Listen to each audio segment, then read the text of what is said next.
શ્રીમદ ભાગવત 8મો સ્કંદ 20મો અધ્યાય। ભગવાન વામનજીએ વિરાટ રૂપ થઈ અને 2 ચરણમાં પૃથ્વી અને સ્વર્ગ માપી લેવા। શ્રી શુકયોવાચ બલિરેવં ગૃહપતે કુલાચાર્યેણ ભાષિતઃ તૃષ્ણીં ભૂત્વા ક્ષણં રાજન ઉવાચાવહિતો ગુરુમ।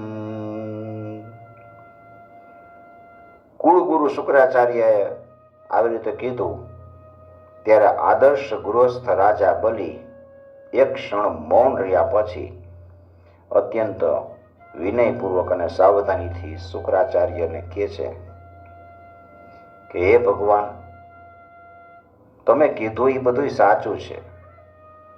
ગૃહસ્થાશ્રમમાં રહેનારા માટે એ જ ધર્મ છે કે જેનાથી અર્થ, કામ, યશ અને આજીવિકાની પ્રાપ્તિ એમાં ક્યારેય કોઈ પણ અવરોધ ન ઊભો થાય। પણ ગુરુદેવ, હું પ્રહલાદજીનો પુત્ર છું અને દાન કરવાની એકવાર પ્રતિજ્ઞા કરી ચૂક્યો છું, અને હવે ધનના લોભને કારણે હું એક ઠગની જેમ આ બ્રાહ્મણને કેવી રીતે કહી શકું કે હું તમને દાન નહીં આપું? આ પૃથ્વીએ કીધેલું છે કે અસત્ય કરતા મોટો કોઈ અધર્મ નથી। હું બધુંય સહન કરી લેવા માટે સમર્થ છું, પણ અસત્ય બોલનારા મનુષ્યનો ભાર પૃથ્વી સહન કરી શકતી નથી। હું નરકથી, દરિદ્રતાથી, દુઃખના સમુદ્રથી, પોતાના રાજ્યના વિનાશથી અને મૃત્યુથી પણ એટલો બીતો નથી કે જેટલો હું બ્રાહ્મણ આગળ પ્રતિજ્ઞા કર્યા પછી એને દગો દેવાથી હું બીવ છું। આ સંસારમાં મરી ગયા પછી ધન વગેરે જે કઈ વસ્તુ છે ને એ સાથ છોડી દે છે, અને એના વડે દાન વગેરેથી બ્રાહ્મણોને સંતોષ ન આપી શકાય ને, તો એના ત્યાગનો લાભ શું? દધીચી, સીબી વગેરે મહાપુરુષો પોતાના પરમ પ્રિય દુસ્ત્યજ પ્રાણને પણ બલિદાન આપી દીધું, પ્રાણ પણ આપી દીધા અને બધા પ્રાણીઓનું કલ્યાણ કર્યું છે। તો પછી પૃથ્વી વગેરે વસ્તુઓનું દાન આપવામાં વિચારવાની જરૂર શું હોય? બ્રાહ્મણ, પહેલાના યુગમાં મોટા મોટા દૈત્ય રાજો આ પૃથ્વીનો ઉપભોગ કર્યો છે। પૃથ્વી પર એનો પ્રતિકાર કરનારો કોઈ નહોતો। એના લોક અને પરલોક એને કાળ પરખી ગયો છે, પણ એનો યશ છે ને અત્યારે એમનેમ છે, કાયમ છે। હે ગુરુદેવ, સંસારમાં એવા લોકો કેટલાય છે કે જે યુદ્ધમાં પીઠ ન બતાવતા પોતાના પ્રાણની બલિ ચડાવી દે, પણ એવા લોકો કેટલાય દુર્લભ છે કે જેઓ સુપાત્ર આવી મળતા શ્રદ્ધા સહિત ધનનું દાન કરે। ગુરુદેવ, જો ઉદાર અને કરુણાશીલ મનુષ્ય અપાત્ર યાચકની કામના પૂરી કરીને દુર્ગતિ મેળવે છે, તો એ દુર્ગતિ પણ એને માટે શોભાપ્રદ છે। યાચક આવીને કામના કરે, ભલે એ યાચક અપાત્ર હોય,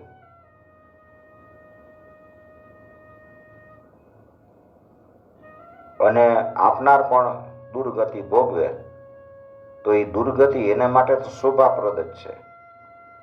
આ બટુક એ અત્યારે મહારાજ માટે તમારી જેમ જ બ્રહ્મવેતા છે, તો પછી તમારે જેવા બ્રહ્મવેતાને દાન કરવાથી દુઃખ પ્રાપ્ત થાય તો એ વધુ શોભાપ્રદ કહેવાય।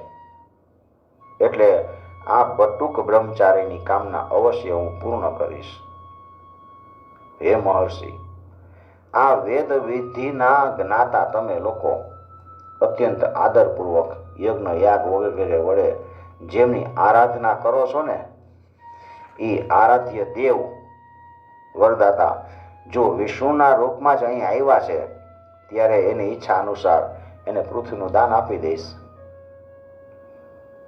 મારાથી અપરાધ નહીં થવા છતાંય પણ જો હું એને અધર્મપૂર્વક એ મને બાંધી લેશે તો પણ હું એનો વિરોધ નહીં કરું, કારણ કે મારા શત્રુ હોવા છતાંય પણ ભયભીત થઈને એણે બ્રાહ્મણનું શરીર તો ધારણ કર્યું જ છે.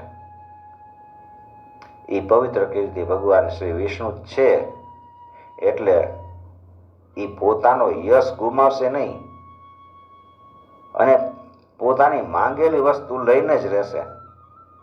એ યુદ્ધમાં મને મારીને પૃથ્વી પડાવી લે અને જો એ કદાચ બીજો કોઈ જ છે તો એ મારા બાણના પ્રહારથી યુદ્ધ ભૂમિમાં હંમેશ માટે પહોંચી જશે. શુક્રાચાર્યજી કહે છે કે સુખદેવજી કહે છે, શુક્રાચાર્યજી આવી રીતે જોયું કે આ મારો શિષ્ય છે એ ગુરુ પ્રત્યે અશ્રદ્ધાવાન છે અને આજ્ઞાનું ઉલ્લંઘન કરે છે, ત્યારે દેવના પ્રેરા એને બલિને શ્રાપ આપી દીધો.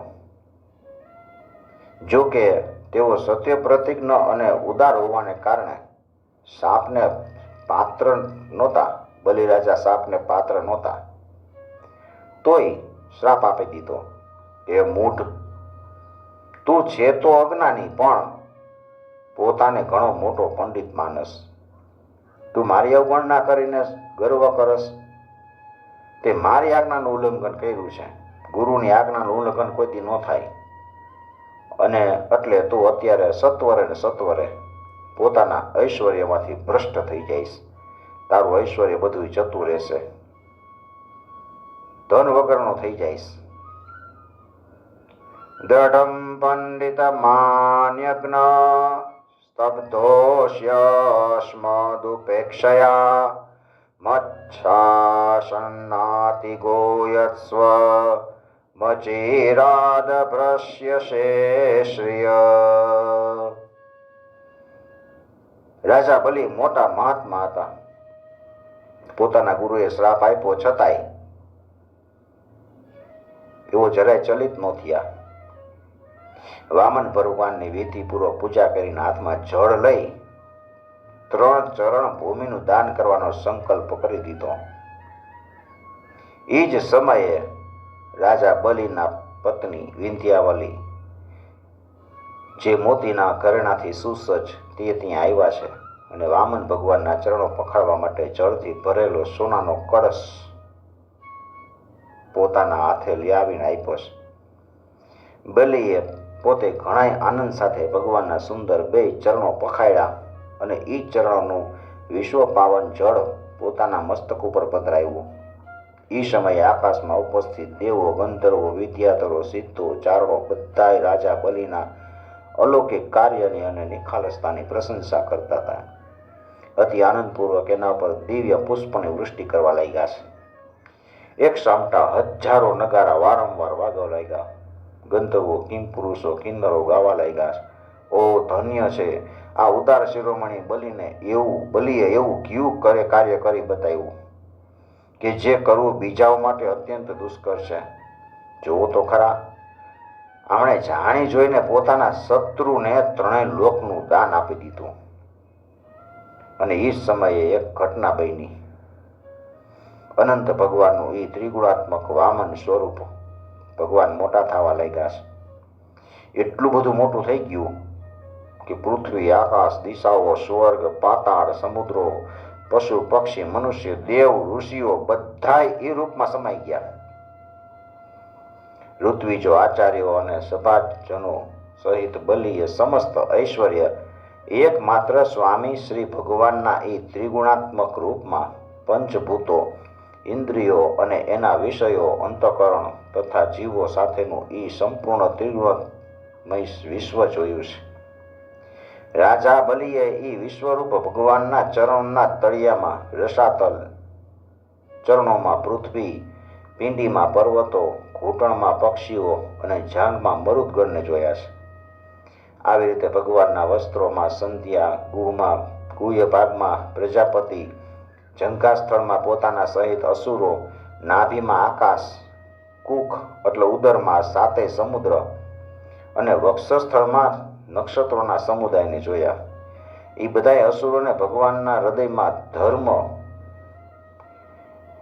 અને સ્તનમાં સત્ય, મધુર વાણી, મનમાં ચંદ્ર, વક્ષસ્થળમાં હાથમાં કમળ સાથેના લક્ષ્મીજી, કંઠમાં સામવેદ અને સમસ્ત વર્ણ સમૂહો ભાષા દેખાણા છે. બાહુમાં ઇન્દ્ર વગેરે સમસ્ત દેવ, કાનમાં દિશાઓ, મસ્તકમાં સ્વર્ગ, કેશમાં મેઘમાળા, નાસિકામાં વાયુ, નેત્રમાં સૂર્ય, મુખમાં અગ્નિ દેખાય છે.